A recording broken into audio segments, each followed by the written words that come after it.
And scarcely can you believe, from those very humble political beginnings, that we come to a day like today when a man who is an absolutely establishment figure in this country and who in the past has been the biggest ever donor to any British political party in history has come out today on the television, I'm of course talking about Stuart Wheeler, to say he's going to back UKIP in this current campaign. Haven't we come a long way since the East Divided? And I think, as a result of what Stuart has done, I think he's validated our campaign. I think there'll be many, many other people, some of them establishment, some of them not, that will take courage from Stuart's lead. There was one lovely line on the lunchtime interview, which we may be showing later, Malcolm, I'm not sure. Unfortunately, we couldn't capture it. It didn't work. Oh, well, I'll tell them anyway. There was a lovely line on that live interview at 10 to 1 today, when Stuart said to John Sopel, because Sopel said, well, are you concerned, Stuart, that you might be kicked out of the Conservative Party for what you've done? And Stuart said, he said, well, last night, he said, I had dinner with an old chum. He said, he was a dyed-in-the-wool Conservative Party supporter. He said, I thought I'd better tell him what I'd done, assuming that he'd be absolutely horrified. He said, to my surprise, he said, Stuart, isn't it funny? I was thinking of doing exactly the same thing. The news hot off the press, and one or two members tonight have criticised me for being on the mobile phone. It is turned off, by the way, for the speech. But the last phone call I got about 5 minutes ago was from Paul Nuttall, the party chairman, to tell me that the Daily Telegraph website has just posted at 7:30 the fact that Stuart Wheeler will be expelled from the Conservative Party. Of course Cameron has done it because he's terrified of other people publicly breaking ranks. That's why he's done it. But you know, sometimes in life, when you're in a weak position and you try to act tough, it actually bounces back on you. It actually creates the opposite effect.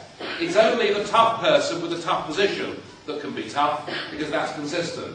You cannot be as wishy-washy as David Cameron is on this European issue and suddenly expel a person of Stuart Wheeler's stature without, in my view, others being happy to follow on. The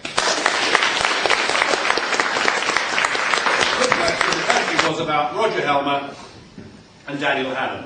There are 27 Tory MEPs currently in the Parliament, of whom 2, Roger and Dan, espouse the kind of views that we espouse, and 25 most certainly don't. Of that 25, there are perhaps half a dozen who in private, after a couple of these, might say, well, Nigel, we agree with you, but we dare not say so. The rest are utterly committed and wedded to the project of the European Union, to the project of open borders, and to the concept that Turkey should join. I think Cameron's problem with those 2 individuals is this. Very often the press will talk about splits that exist within the Conservative Party on the question of Europe. Splits that Cameron has very effectively papered over, or had papered over, until Stuart Wheeler's intervention this morning.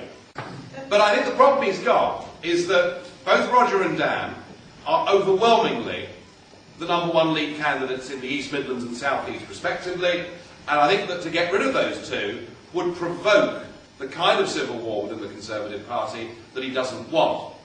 Now, it's a difficult balance for him, isn't it? Because on the one hand, he has to tolerate Roger and Dan, but on the other, he can't tolerate Stuart Wheeler. He can't tolerate Stuart Wheeler because for the Conservative Party to exist and to continue to exist, it needs to keep funds coming in. It needs to keep money coming in. So he finds himself in a very difficult position. But the answer is, they can't be got rid of. They are in effectively impregnable position. But one of the most inspiring things that Stuart said today, he was asked, you know, wasn't he going to be kicked out of the party? And he made the point, second time round, he made the point, look, the Conservative Party doesn't matter to me, the country is what matters to me, and we must take that attitude, and we must tell our friends and tell our family that a European election on June the 4th is a fantastic opportunity to cast aside any petty, traditional tribal loyalty that we have to one party or another, and to put country before party, and to go out and to do that and to vote UKIP, and to send Cameron and Brown a message that is so resonant and is so strong and is so powerful that they simply won't be allowed to ignore it. I mean, what I'm after here, above all what I want this country to have a proper, full, free and fair referendum. I want us to have the opportunity to express an opinion as to whether we want to be governed by these institutions in Europe, and I don't want that decision taken by these gutless, chinless, useless career politicians in Westminster. They haven't got the right or the power under our Constitution to give away all that was created over centuries, all that was fought for and defended in 2 world wars. It is not in their right, in their gift, to give these things away. That's a decision for us. To find out more about who we are and what we stand for, go to the UK Independence Party website at www.ukip.org.